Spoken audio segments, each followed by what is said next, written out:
امریکہ اور اسرائیل کا ایرانی شہر عراق پر حملہ، ایک ہی خاندان کے 4 افراد شہید ہو گئے۔ پاسداران انقلاب کے مطابق 3 دن کا نومولود بچہ اور ایک 2 سال کی بچی بھی شامل۔ حملہ رہائشی گھر پر کیا گیا جس میں بچوں کی والدہ دادی بھی جان سے گئے۔ 28 فروری سے جاری حملوں میں اب تک 1444 افراد شہید ہوئے، 18,000 سے زائد زخمی ہو چکے ہیں۔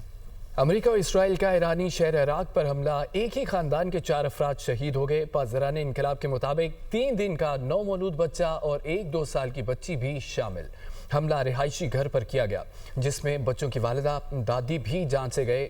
28 فروری سے جاری حملوں میں اب تک 1444 افراد شہید ہوئے، 18,000 سے زائد زخمی ہو چکے ہیں۔ امریکہ اور اسرائیل کا ایرانی شہر عراق پر حملہ، ایک ہی خاندان کے 4 افراد شہید ہو گئے۔ پاسداران انقلاب کے مطابق 3 دن کا نومولود بچہ اور ایک 2 سال کی بچی بھی شامل۔ حملہ رہائشی گھر پر کیا گیا جس میں بچوں کی والدہ دادی بھی جان سے گئے۔ 28 فروری سے جاری حملوں میں اب تک 1444 افراد شہید ہوئے، 18,000 سے زائد زخمی ہو چکے ہیں۔